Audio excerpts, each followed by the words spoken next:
The Russian sleep experiment.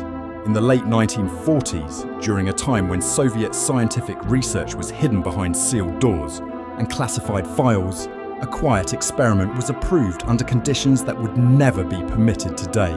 It was never publicly acknowledged. It never appeared in official records. The purpose of the experiment was simple in theory, but dangerous in practice: to observe what would happen to the human mind when sleep was completely removed. 5 prisoners were selected.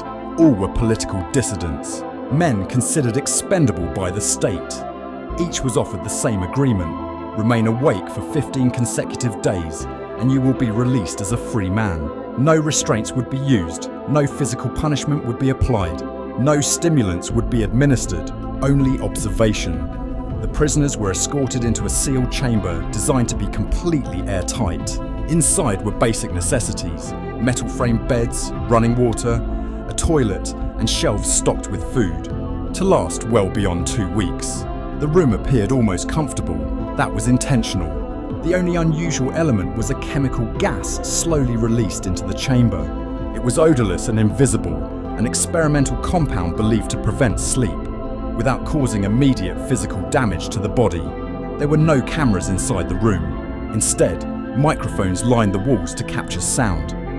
Thick, reinforced glass allowed scientists to observe the chamber from the outside.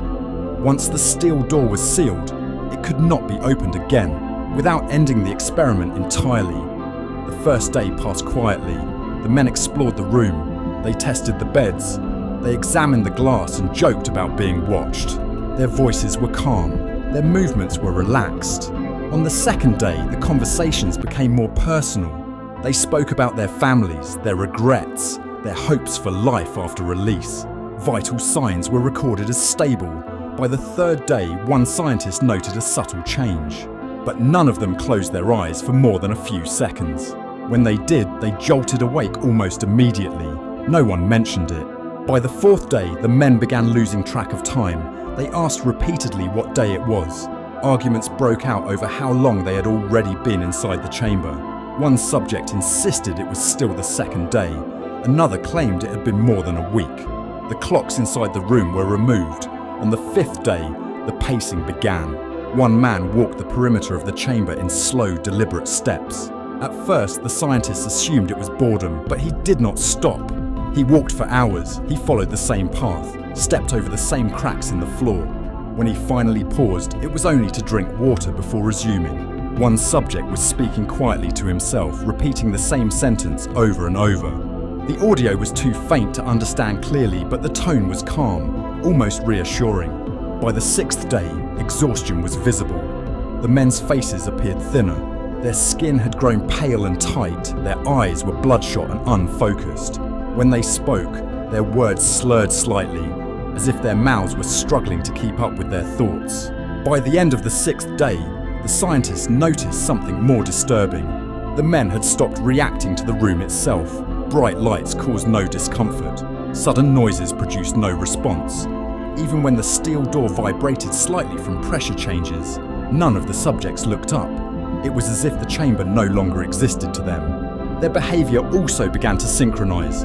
When one man stood, another followed minutes later. When one drank water, another soon did the same. No words were exchanged. No signals were given. At one point, 2 subjects sat on opposite sides of the room and began tapping their fingers against the floor, slowly, evenly, matching rhythm without ever looking at each other.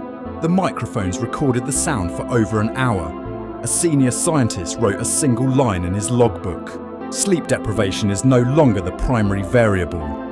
That night, one of the subjects began to scream. It did not start suddenly. At first, it was a low sound, a hum, then louder still. He screamed continuously, for hours, not in pain, not in panic, just screaming, "Oing!" The man collapsed to the floor, his throat raw and bleeding. He attempted to speak, but no sound came out. From that moment on, he never spoke again. By the 7th day, the remaining subjects behaved as though. By the 8th day, paranoia took hold. The subjects accused one another of being responsible for what was happening. They whispered into the microphones, attempting to communicate privately with the scientists. They claimed the others were lying, pretending, watching. One man stood inches from the glass for hours, staring directly at the observers. He did not blink. His expression never changed. Another began laughing softly. The laughter grew louder, more erratic. Then it stopped. He collapsed from exhaustion, still unable to sleep. By the 10th day, the microphones recorded almost no speech, only breathing, slow, uneven, sometimes synchronized, as if the men were unconsciously matching one another's rhythm. Small cuts went unnoticed, whereas one subject bit deeply into his own arm and showed no response. On the 11th day, a junior researcher suggested ending the experiment. The lead scientist refused. They believed they were close to understanding something fundamental about the human mind. Not violently, carefully, they tore skin, removed flesh, arranged it neatly beside them. There were no screams, no signs of distress, only focus. By the 15th day, the chamber fell silent. No voices, no movement, only faint breathing from one microphone, the scientists argued. Some demanded the door be opened immediately. Others insisted on verbal confirmation first. The intercom crackled to life. "If any of you can hear us," a scientist said, "please confirm that you are alive." There was a long pause. Then a calm voice replied, "We no longer want to be freed." The chamber was opened. The gas dissipated almost instantly. Inside, one man was dead. His body showed extreme decay far beyond what should have been possible. The others were alive, but barely. When medical staff attempted to remove them, the subjects resisted violently. They begged for the gas. When told it was gone, their heart rates spiked uncontrollably. The man smiled weakly. "We are you," he said. "We are what wakes when you refuse to sleep." Seconds later, his heart stopped. The experiment was terminated. All documents were sealed. The chamber was dismantled.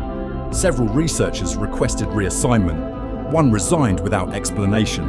Another reportedly suffered from insomnia for the rest of his life. According to one technician, the room was sealed one final time before demolition, left empty, dark, and silent.